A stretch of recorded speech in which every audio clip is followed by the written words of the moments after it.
자, 오늘은 저희가 부활주일입니다. 예전에 뭐, 그 교회에는 절기 뭐 이런 게 많아요. 그래서 뭐 무슨 주간에서 그런 걸 따르는 교회가 많은데, 신목사님은 그런 걸 안 따르시더라고. 그래서 제가 신목사님한테 왜 저희는 이런 것도 안 하고 저런 것도 안 합니까? 그랬더니 신목사님이 그런 절기를 지키는 것보다 하루하루 똑바로 사는 게 중요해서 안 지킨다 그러시더라고. 그래서 부활절이랑 크리스마스만 하시더라고. 그래서 저희도 부활절하고 크리스마스만 했는데, 작년에 제가 부활절도 그냥 그렇게 이렇게 메시지가 예수 그리스도 관련된 걸로 하면서 이렇게 넘어갔는데, 부활절을 안 지키는 교회는 이단이지 않냐. 그래서, 올해부터 제가 부활절 크리스마스 지키겠다라는 마음으로. 저희가 원래 하던 설교가 있었는데, 여러분 다 함께 궁금하실 수도 있겠다만, 오늘 우리 부활주일 예배를 드리고 계속해서 가도록 하겠습니다. 제가 인카운터 때 꼭 하는 이야기가 있습니다. 무슨 얘기를 하냐면, 그러니까 이스라엘 민족들 입장 말고, 그냥 다른 나라, 다른 민족들 입장에서 봤을 때, 뭐 이렇게, 바이킹 시대, 뭐 이런 시대 있죠. 막 진짜 야만적이고 극악무도하던 그런 시대에 중국도 그랬고, 사람들이 서로 죽이고 막 살 때, 여러분, 동물과 사람의 차이점이 뭔지 아십니까? 과학자 입장에서는, 동물 중에 저는 원숭이가 사람이랑 제일 비슷한 줄 알았는데, 돼지가 사람이랑 제일 비슷하답니다. 그래서 우리가 돼지가 되기가 쉽나 봐. 정말 신기하죠? 돼지랑 닮을 게 없는 것 같은데, 장기나 이런 것들은 오히려 돼지 것을 받는 게 확률이 높대요. 제가 과학적으로 자세히까지는 모릅니다만 그렇답니다. 근데 과학자들 입장에서 동물과 사람의 차이가 뭐냐? 그러면 할 말이 없대. 근데 우리는 다 차이가 있다는 걸 알지 않습니까? 신 목사님 말씀으로는 우리와 동물의 차이는, 동물에게는 양심이 없답니다. 우리에게만 양심이 있대요. 그래서 제가 자주 인카운터에서 쓰는 내용이 뭐냐면 이겁니다. 저 세대, 지금 여기 젊으신 분들은 모르시더라고. 근데 저랑 동년배이시거나 저도 위에 분들은 지금 아실 텐데, 예전에 우리 TV 보면 6시인가 6시 반쯤에 하는 동물의 왕국이라는 TV 프로 있었습니다. 기억나시는 분 있습니까? 동물의 왕국? 동물의 왕국에 보면 이렇게 막 얼룩말들이 초원에 막 있어요. 근데 저쪽 멀리서 무슨 뭐 사자나 호랑이 뭐 이런 게 한 마리가 이렇게 슬금슬금 이렇게 옵니다. 안 들키게. 그럼 얼룩말들은 계속 모르고 풀 뜯고 있고 물 마시고 있고, 저기서 동물이 한 마리 이렇게 오다가, 아시죠? 무슨 말인지 제가 아시죠? 이거를 젊은들은 안 봤더라고. 하다가 얘가 막 뜁니다, 갑자기. 그러다가 그러면 얼룩말들이 놀라서 도망을 가는데, 얘는 처음부터 한 마리만 보고 왔기 때문에 그 한 마리를 잡아서 걔 목을 딱 뭅니다. 그리고 그 자리에서 바로 그냥 편하게 이렇게 막 먹어요. 그러면 다른 얼룩말들이 그 TV 안에서 뭐 하는지 아십니까? 다른 얼룩말들이 먹던 풀을 계속 먹습니다. 먹던 물을 계속 마셔요. 나 아니니까. 근데 우리 인간은 지금 여기 이렇게 사람들이 이렇게 있는데, 여기에 갑자기 사자가 나타나서 재훈이를 물었어. 그 재훈이가 물려서 먹히고 있을 때 우리가 먹던 물을 계속 마실 수 있을까요, 없을까요? 못해. 왜냐면 지금 이게 아닌 거를 누구나 아는 거예요. 요한이가 태어났는데, 저는 성악설을 요한이를 키우면서 확실하게 안 게, 쟤는 자기가 잘못한 걸 압니다. 확실하게 알아요. 가르친 적도 없는데 잘못은 잘못인 걸 알아. 자기가 원한다 이거지. 그러니까 사실은 동물에게는 없는데 인간에게 있는 가장 큰 것은 사실은 양심입니다. 양심. 우리는 다 알죠. 그 양심이 선하신 하나님이 자신의 형상을 따라서 우리 창조하셨기 때문에 그분의 양심을 우리가 받고 태어난 건데, 사람들 입장에서는 그 모르는 거죠. 그래서 사람들이 야만적으로 서로 죽이고 막 살 때, 어떤 한 사람이 이게 아닌 것 같아. 아무리 봐도 이게 아닌 것 같아. 이렇게 그냥 막 죽이고 막 겁탈하고 막 아이들 막 이렇게 유린하고 하는 게 아무리 봐도 아닌 것 같아. 그래서 골똘히 생각해서 사람은 이렇게 살아야 되지 않을까, 양심에 따라서 이게 맞지 않을까라고서 막 뭘 잘 정리해가지고 사람들한테 이렇게 살아야 되는 것 같지 않아요? 이렇게 말을 하기 시작합니다. 사람들이 양심이 누구나 있으니까 이렇게 마음대로 죽이고 마음대로 뺏고 이렇게 사는 게 우리가 행복하게 사는 길이 아닌 것은 모두가 느끼고 있었기 때문에, 누군가가 그것을 전하기 시작했을 때 그것을 너무 기쁨으로 받아들이기 시작합니다. 그래서 종교들이 생긴 거예요.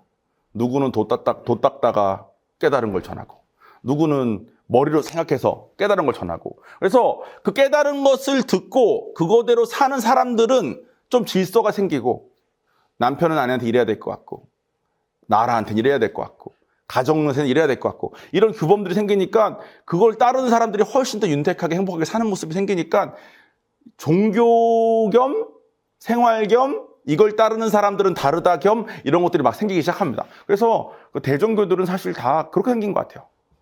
공자도 그렇게 깨달은 걸 전하면 그렇게 된 거고 불교도 그렇고 다 그렇습니다. 근데 대종교 중에 한 종교에서 갑자기 뭐라 그러냐면 딱 나타나가지고 얘들아 내가 사실은 신이다? 내가 다 만들었어. 그래서 내가 말하는 대로 하는 게 맞아. 이렇게 말하기 시작한 거예요. 여러분 누가 그러면 기분 나빠요? 좋아요? 별로죠. 네가 뭔데? 네가 신이야. 네가 신인 거 증명해봐. 그럼 증명 같은 거 딱히 안 하고 계속 신이라면서 막 가르치기 시작한 겁니다. 그래가지고 다른 종교들은 다른 종교끼리도 서로 막 가르침도 서로 좀 주고받고 그렇게 하는데 이 신이라는 이 종교만 신이라고 하는 이 사람이 가르치는 그 내용에 따라서 다른 종교처럼 똑같이 훨씬 더 윤택하게 잘 살게 됐지만 이 신이 가르치는 이 종교만 다른 종교는 배척하고 쥐만 진리래. 그러니까 사람들이 야 그따위로 할 거면 사라져라. 그래서 실제로 신성모독으로 그 사람을 죽여버렸습니다. 근데 그 사람이 죽기 전에 내가 죽으면 3일 있다 부활할 건데 그런 일이 있을 거야. 그럼 사람들은 막 가뜩이나 그 사람을 신이라고 하는 것만으로도 기분 나쁘고 이 사람이 말하는 가르침은 특별한 건 알겠는데 여러 가지로 마음에 안 드니까 정말로 네가 널 구원하나 보자라면서 정말 죽여버렸는데 이 사람이 3일 만에 정말로 다시 살아나 버린 겁니다. 부활한다는 것은 죽었다가 다시 살아나는 걸 그치는 게 아니라 죽었다 다시 살아나는 사람들은 많거든요. 근데 죽었다가 다시 살아난 다음에 다시는 죽지 않는 게 부활입니다. 근데 이 사람이 신이라는 그 사람이 부활을 해버렸어요. 그래서 부활한 것 때문에 그 뒤로는 이 사람이 정말 신이었구나. 이 사람이 신이었다면 다른 사람들이 가르친 거는 사람이 생각해서 쓴 것을 가르친 거니까 사람은 틀릴 수도 있죠. 그래서 솔직히 공자나 석가모니 이런 사람들은 살아있을 때는 죽은 다음에 우리가 어떻게 되는지에 별 말하지 않았습니다. 모르니까. 근데 그 후대들이 말을 막 붙인 거더라고.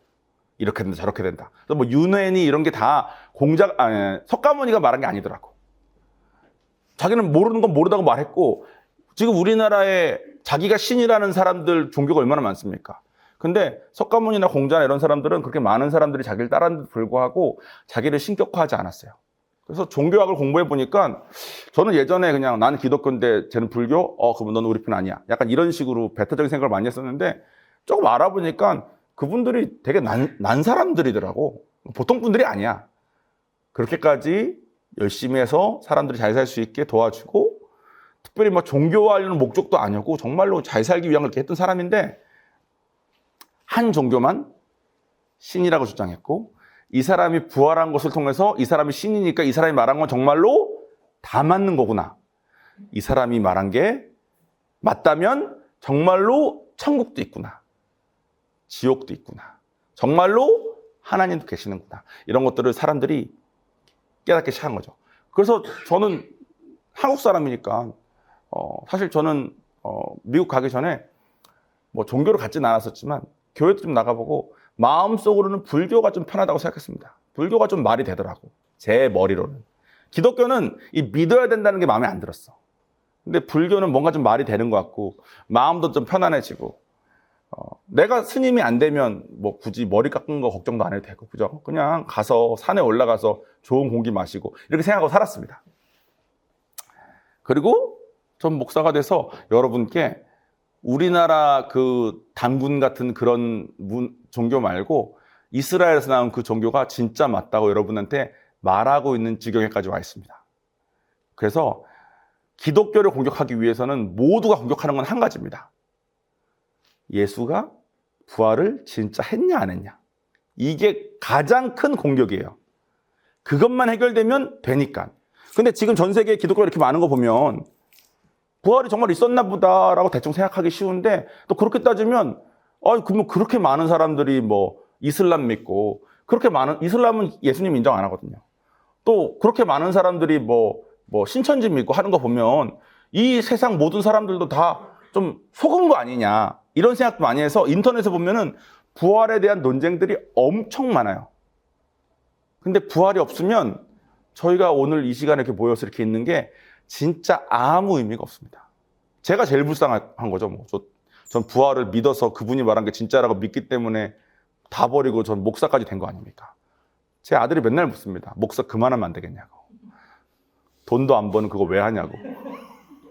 돈에 애가 맛을 좀 알아가지고 왜 돈도 안 버는 그걸 왜 하고 앉았냐고 맨날 물어봐요. 아빠로서 예수가 부활해서 뭐 이런 말 하면 뭐 어쩌라고 약간 분위기 있습니다. 그래서 여러분들도 제가 인카운터 때는 이렇게 자세하게 말할 기회가 없었어요. 근데 그냥 제가 여러분한테는 그냥 지금까지 말한 정도 내용을 말했습니다. 부활이 없으면 이건 의미가 없다. 인카운터도 의미가 없고 아무것도 의미가 없는데 부활이 진짜였다면 그분이 정말 신이고 그분이 정말 하나님이었다면 그분이 말한 건 다 맞으니까 그분이 말한 대로 우리가 따라봐야 되지 않겠냐. 이게 인카운터 제가 말한 내용인데 오늘은 그것에 좀 자세한 내용을 얘기해 보도록 하겠습니다. 본문 먼저 보겠습니다. 베드로전서 1장 3절 말씀입니다. 제가 읽어보겠습니다. 우리 주 예수 그리스도의 아버지 하나님을 찬송하리로다. 그의 많으신 긍휼대로 예수 그리스도를 죽은 자 가운데서 부활하게 하심으로 말미암아 우리를 거듭나게 하사 산 소망이 있게 하시며. 아멘. 다른 성경 구절들을 몇 개 더 붙이면 좀 더 자세한 설명이 되겠지만 여러분들은 여기서 보충 설명을 한 구절을 두세 개만 더 붙이면 바로 하품을 하시기 시작하기 때문에 그냥 말하겠습니다. 이 말에 따라 예수님의 부활은 정말로 있었고 우리도 부활할 것이라는 뜻입니다. 그래서 우리에게 그 소망이 있다는 거예요.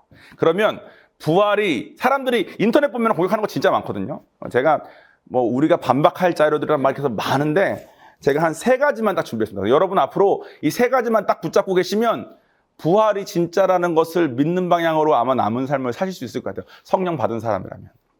첫 번째는 뭐냐면 이겁니다. 다음 슬라이드 보여주시면 일단 그분이 죽었어. 이게 무슨 말이냐면 안 죽었다면 부활이 없는 거죠. 십자가에 달려 있었는데 사실은 죽지 않은 거야. 완전 막 기절만 했던 거야. 이거 주장하는 사람 되게 많아요. 죽은 거가 아니었다. 그 사람 안 죽었다. 이렇게 주장 되게 많습니다. 근데 정말 죽었다는 것이 증명이 돼야 돼. 그러려면 십자가 형벌을 먼저 좀 알아야 됩니다. 십자가 형벌은 저는 예전에 이렇게 생각했어요. 아니 죽일 거면 확실하게 죽여야지. 손바닥이랑 발에만 구멍 내놓고 이렇게 하면 죽어. 그거가 좀 이상하지 않나라는 생각 많이 했어요. 그러니까 사람을 말려 죽이나? 물도 안 주고 밥도 안 주니까? 근데 여러분 곤충이나 개구리 같은 거 완전 말라 죽은 줄 알았는데 톡 건드렸을 때 살아있는 경우 본 적 있습니까? 그것처럼 사람도 십자가 이렇게 걸어놨는데 이 사람이 말라서 죽은 줄 알고 이제 내리자 해서 내려서 꺼냈는데 만약에 살아있었으면 예수님의 부활은 없는 거 아닙니까? 그래서 이걸 주장하는 사람이 되게 많습니다. 근데 십자가 형벌을 제가 신 목사님 그 의사이셨던 지금도 거의 의사나 다름없으시지만 의사이셨던 신 목사님을 제가 설교를 들은 다음에 십자가에서 살아남는 거는 불가능한 거구나 이렇게 깨달았습니다. 실제로 로마 십자가 처형 역사상 걸렸는데 살아난 사람은 단 1명도 없었대요. 기록에 1명도 없었대. 예수님도 마찬가지입니다. 왜냐하면 십자가 형벌이 이겁니다. 설교가 너무 길어질까 봐 제가 아주 짧게만 얘기하겠습니다. 십자가는 여기다 박기도 하고 여기도 박기도 하는데 박는 목적은 거는 겁니다. 나무에다가 몸을 거는 거예요. 그래서 여기다 박을 때는 줄로 묶어요. 그래서 어떤 그림 같은 거 보면 여기다 박혔는데 여기가 막 이렇게 줄로 묶여 있어. 그리고 보통은 여기다 안 박고 줄도 아까우니까 이 뼈가 이렇게 2줄인데 이 2줄 사이에다가 못을 딱 집어넣어서 뒤에 나무를 박습니다. 그럼 뭐냐면 뼈가 안 상했어. 뼈가 부러지지 않았어. 왜냐하면 뼈가 부러지지 않는 게 목적이에요. 왜냐하면 뼈가 부러지지 않은 상태로 뒤에 나무에 박히면 내 뼈로 십자가 못에 걸린 거 아닙니까? 양쪽을 거는 게 목적입니다. 이 나무에 거는 거예요. 걸었어요. 그리고 발을 보시면 이렇게 한 다음에 이렇게 약간 요염하게 약간 요런 느낌 아닙니까? 요런 느낌 뭔가? 이 느낌이 왜 그러냐면 쫙 뻗으면 십자가의 목적이 아니야.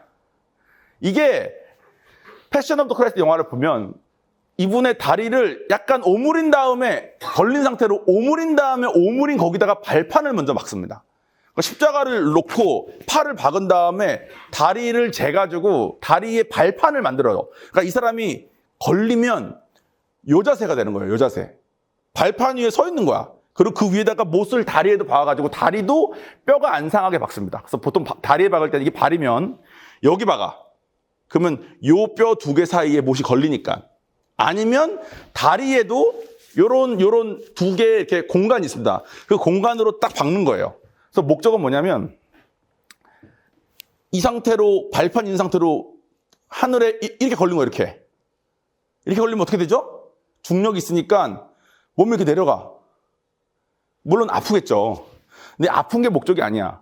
이 상태로 체중이 있으니까 몸이 이렇게 내려가면 횡격막이 이렇게 올라온답니다. 그러면 질식할 것 같이 숨 막힌대. 그러면 질식하는 고통이 너무 심하니까 본능적으로 자기 뼈로 이 쇠를 밀어가지고 조금 들어 올리면 횡격막이 내려서 공기가 좀 들어온대. 그러면 또 쳐져. 또 횡격막이 올라와. 올려? 쳐져. 이거를 본능적으로 해요. 본능적으로. 너무 아프니까. 이거를 매 맞지 않고 걸면 평균 3일이랍니다. 3일. 근데 예수님은 매를 맞을 대로 맞아가지고 보통 매를 왜 맞았냐면 십자가형이 확정된 사람의 가족들이 돈을 찔러가지고 매 맞게 했대. 이해가 좀 안 되죠. 왜냐면 매 맞다가 죽으라고. 십자가에 걸리면 그 사람이 너무 괴로우니까. 우리 손톱 밑에 뭐 딱 찔리면 찌릿 아프지 않습니까? 그 신경이 다 일로 지나간대요. 그 지나가는 데로 목을 박은 거래. 이걸 할 때마다 몸이 이렇게 이런 느낌으로 올라가는 거래. 찌릿 이런 느낌으로. 너무 아픈데 이렇게. 그렇게 올라갔을 때 공기가 살짝 들어오는 거예요. 그 공기로 숨을 좀 쉬고 또 이렇게 올라오면 이렇게. 이거를 3일 동안 하는데 예수님은 그 전에 죽을 수도 있을 만큼 맞았는데 안 죽으신 거죠. 그 다음에 십자가를 지고 언덕까지 올라가서 걸렸기 때문에 미국 의학협회 저널이라는 데서 여기 뭐 하는지 잘 몰라요. 나 인터넷에서 본 거예요. 여기서 조사했대요. 그만큼 그 나이의 사람이 그만큼 매를 맞고 올라갔을 때, 왜냐면 성경에 따르면 이분이 숨을 거둔 다음에 지진이 나고 막 뭐가 생기니까 사람들이 옆에 있는 애들은 망치로 무릎을 깝니다. 이제 이해되죠? 무릎을 까면 못 올려. 무릎을 까였으니까 이렇게 될 거 아닙니까? 그럼 이 상태로 횡격막에서 질식해서 죽는 거예요. 바로. 그러니까 한 몇 분 안에 죽겠죠. 근데 예수님은 이걸 안 까고 옆구리에 창을 찔러가지고 출혈을 시킵니다. 그러니까 안 죽었을 수도 있다라고 주장하는 사람들은 무슨 말을 하는 거냐면 찔리기 전에 안 죽었고 찔렀으니까 죽은 줄 알고 내린 거 아니냐. 이렇게 주장을 한대. 근데 얘네들 누군지 잘 몰라요. 얘네라고 말씀 미안한데 이분들의 그 여러 가지 막 이렇게 연구 결과에 따르면 창에 찔리기 전에 거의 100% 죽었을 거랍니다. 그 시간상. 얼마나 걸렸는지가 나오거든. 그 나이의 남자가 그만큼 매를 맞고 그만큼 지친 상태에서 올라갔을 때 십자가는 결국 내가 기력이 완전 쇠해서 못 올리면 죽는 거거든요. 근데 올리지 못했을 거래요. 예수님이 죽었을 거랍니다. 그리고 나중에 제일 마지막 나올 거지만 예수님의 죽으심을 증명하는 기록이 성경에도 많이 나오는데 성경 말고 안 믿는 사람이 쓴 글에도 5군데가 나온대요. 이거 잘 기억해서 5군데. 그러니까 예수님이 부활하려면 죽었어야만 됐는데 예수님이 안 죽었을 확률이 없다. 이게 나름의 연구로 나온 겁니다. 그러니까 죽으신 거예요. 죽으신 거. 두 번째는 뭐냐면 다음 슬라이드 보여주세요. 빈 무덤이라는 말 여러분 혹시 들어보셨습니까? 이건 뭐냐면 예수님이 돌아가신 다음에 이분을 무덤에다가 넣는데 무덤에 넣을 때 당시 이제 예수님을 따르던 제자들이나 이런 사람들은 다 좀 가난하고 아마 요한 정도만 돈이 좀 있었던 것 같아. 나머진 다 찌질이 못나고 가난하고 못 배우고 이런 사람들이었습니다. 이 사람들은 뭐 예수님 시신 어떻게 하는 막 힘도 없고 다 도망갔어. 그래서 산헤드린 공예라고 당시에 예수님 막 부정하고 했던 다시 종교 지도자 중에 한 명이 예수님을 이분 정말 메시아구나를 인정하고 그분이 무덤 자리를 마련했습니다. 그러니까 그분이 무덤 자리를 마련했으니까 좀 좋은 데였겠죠. 좋은 데다가, 그러니까 모두가 알고 있는 좋은 데다가, 좋은 동굴에다가 시신을 넣은 다음에 이 예수님 때문에 너무 문제가 많아서 이분이 죽은 거기 때문에 더 이상 문제가 안 일어나길 바랬던 당시 사람들이, 그러니까 로마나 이런 사람들이 엄청나게 큰 돌로 입구를 막은 다음에 병사들이 지켰대요.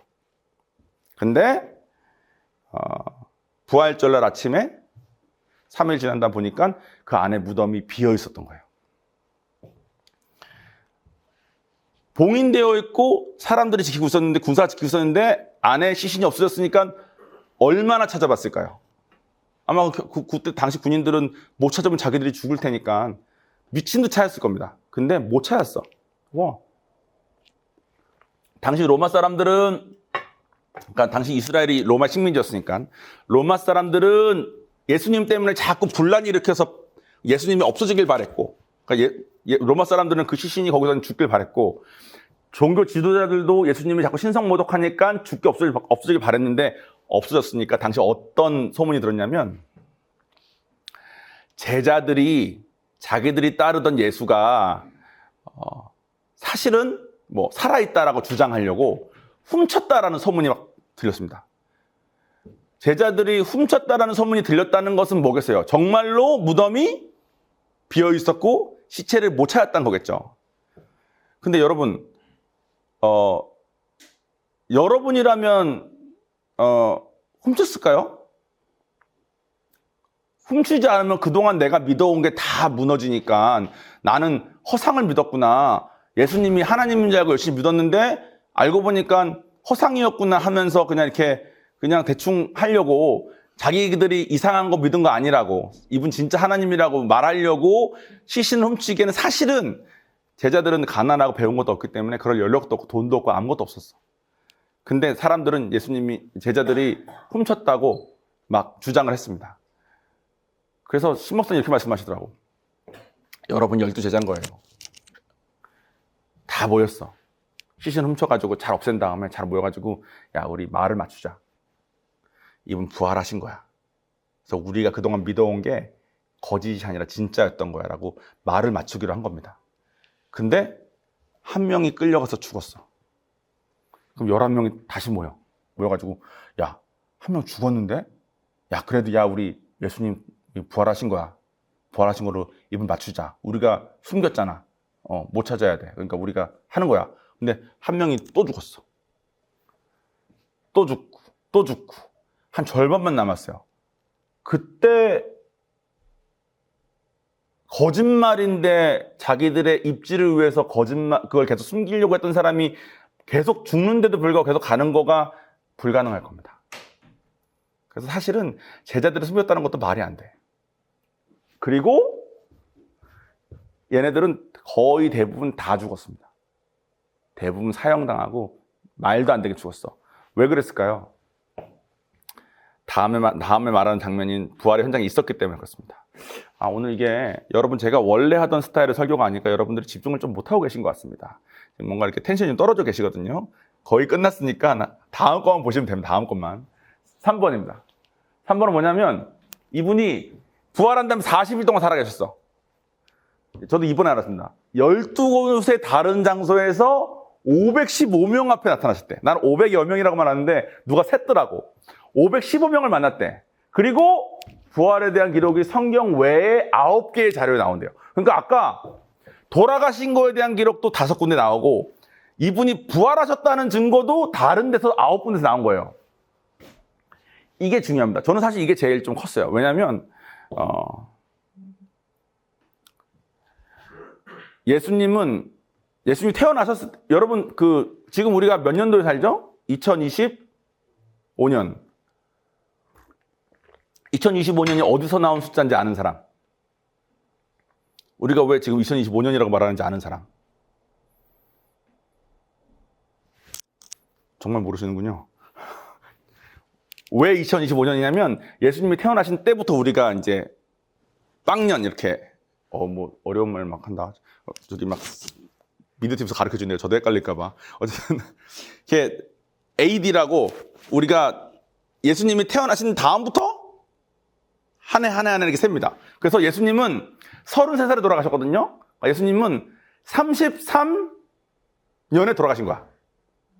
그리고 그거를 12 다른 곳에서 515명이 봤어요. 이 사람들이 다 살아있을 때 60년대면 돌아가신 다음에 한 20몇 년 지난 다음에 마가복음이 쓰여졌습니다. 마가복음에 예수님 돌아가신 거, 부활하신 거 다 쓰여 있었어요.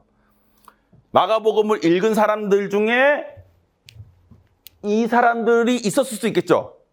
그 사람들이 봤을 때, 이건 틀렸는데, 이건 아닌데라고 네가 쓴 마가복음에 틀린 구석이 있다. 예수님 안 죽었다, 안 살아났다, 막 우길 수 있었겠죠. 근데 아무도 안 했습니다. 그리고 돌아가신 다음에 한 50년 정도 지났을 때 마태복음, 누가복음, 사도행전 쓰여지고 돌아가신 다음에 60년쯤 지났을 때 요한복음 쓰여졌습니다. 그래서 그게 당시 고대사의 뉴스로는 거의 속보 정도 수준이래. 이게 왜 중요하냐면 이래요. 예전에 있었던 일들이 이거 정말 있었던 사실이다, 아니다를 주장하려면 책 한 권, 당시 책을 쓰는 게 너무 어려웠으니까 책 한 권이나 책 두 권에만 그 내용이 쓰여져 있으면 지금 시대에는 그때 그걸 사실로 본답니다. 근데 예수님이 돌아가신 내용이 몇 권에 쓰여졌다고요?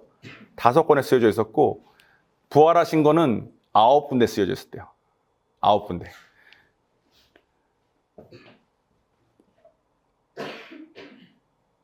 보통은 부처님 얘기부터 해봅시다. 부처님 돌아가신 다음에 사람들이 그 가르침 너무 좋아서 말로만 서로 하다가 700년 정도 뒤에 그분이 하신 말씀을 불경으로 썼대요.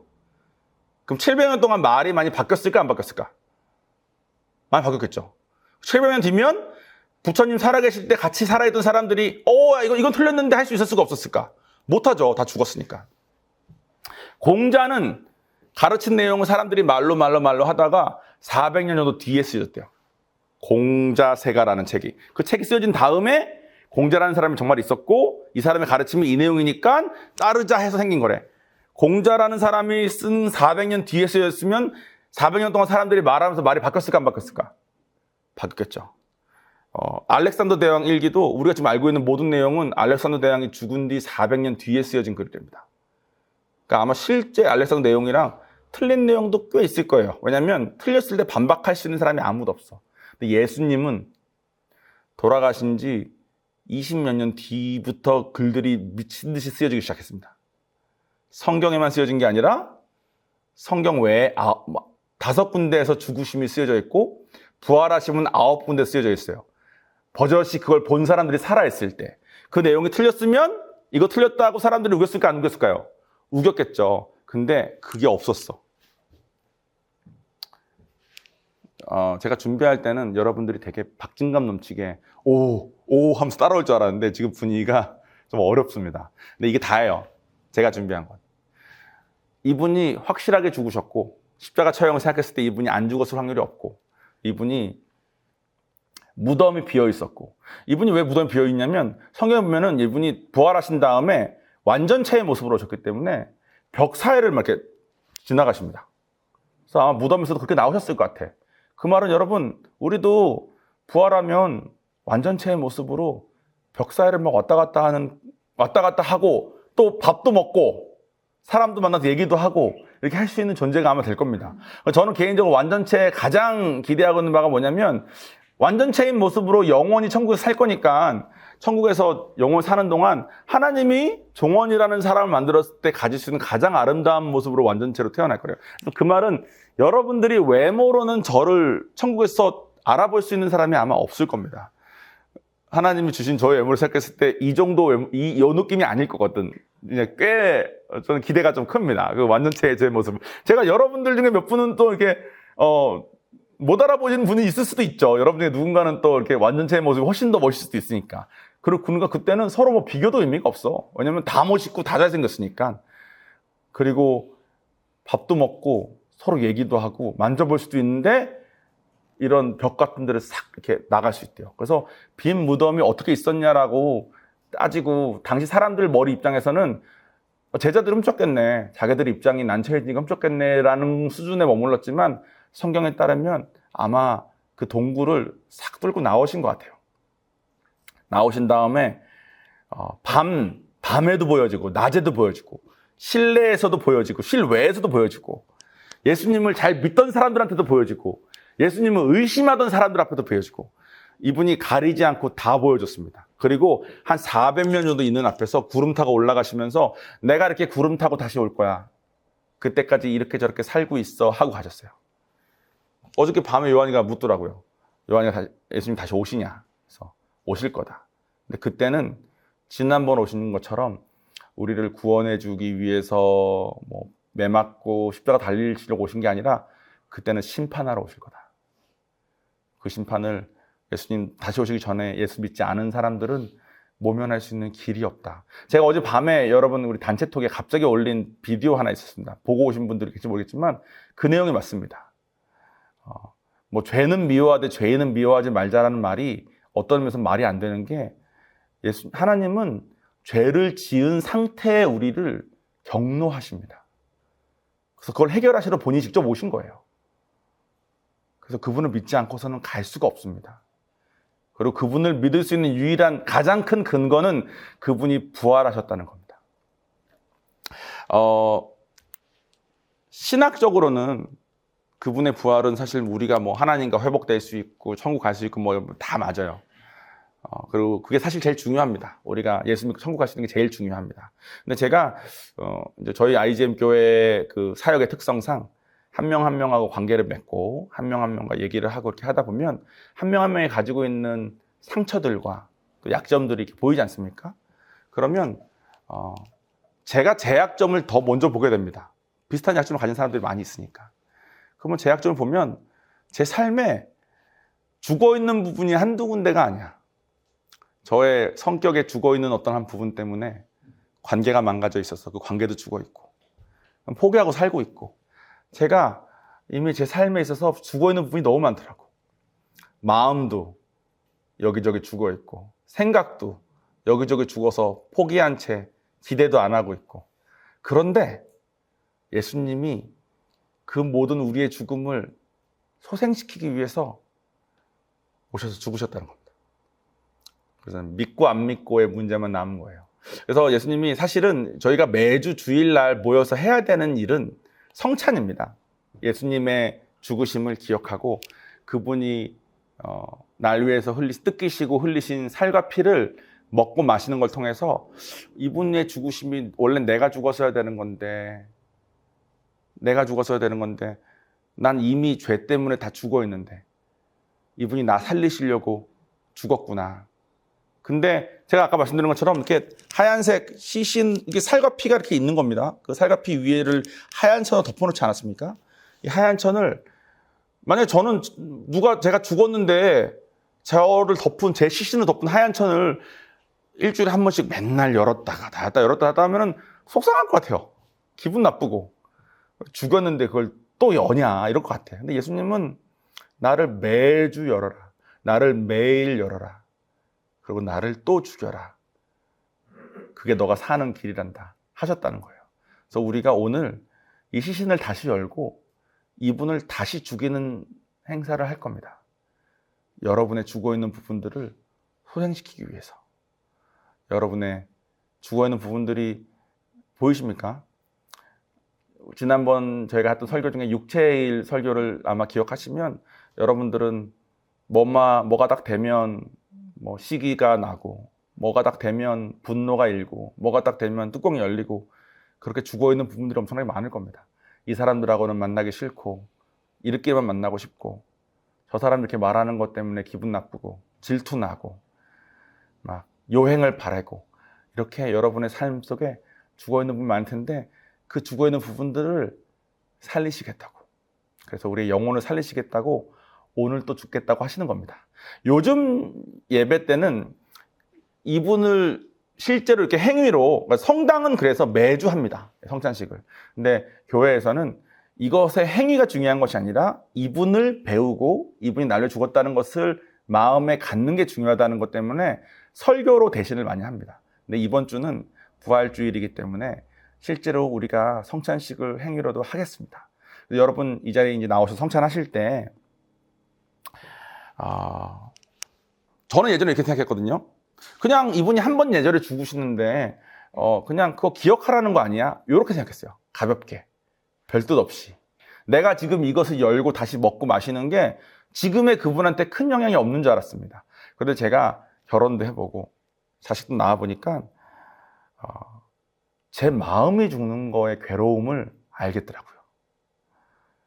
하나님이 욕이 죽는 것도 아프지만 여러분 마음이 죽는 것 같은 거 경험해 보신 적 다들 있지 않습니까? 너무 괴로운 그 마음, 죽겠는 그런 마음. 차라리 몸이 죽는 게 나을 때도 있습니다.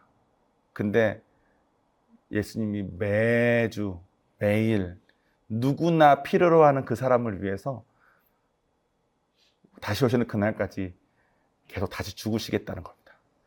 제가 성찬식 의미를 좀 깨닫고 난 다음에는 제가 이것을 할 때 함부로 하기가 좀 어렵더라고요. 여러분도 지금 여러분의 죽으신 부분을 생각하시고 그거를 살리고자. 전 제 아들이 요한이니까 요한이가 어떤 부분이 아프면 요한이가 그 이를 갈아서 턱이 좀 아픕니다. 쟤한테 제 턱의 아픈 걸 없애기 위해서 저랑 우성사모랑 마사지도 해보고 뭐도 해보고 결국은 턱을 조금 보호할 수 있는 이갈이용 뭘 사가지고 그걸 껴줬더니 턱이 덜 아프대요. 너무 좋아. 근데 그 이갈이 때문에 나랑 우성이랑 마음 아팠던 거 생각하면 얘 이갈아서 아픈 것만 해결할 수 있으면 우리가 뭐든 하겠다라는 마음으로 가득했던 것 같아요. 예수님이 오늘도 여러분을 위해서 그 마음이실 겁니다. 여러분의 죽어있는 그 마음, 죽어있는 그 부분, 죽어있는 그 관계가 회복될 수만 있다면, 내 사랑하는 자녀가 행복해질 수만 있다면 내가 오늘 또 죽는 거에 아무 미련이 없으실 겁니다. 그러니까 오늘 이게 한 분 한 분 나오셔서 그런 죽음을 몇 번이라도 감내하시겠다는 그분의 마음을 좀 받고 가시고 하시는 시간이 됐으면 좋겠습니다. 자, 기도하겠습니다.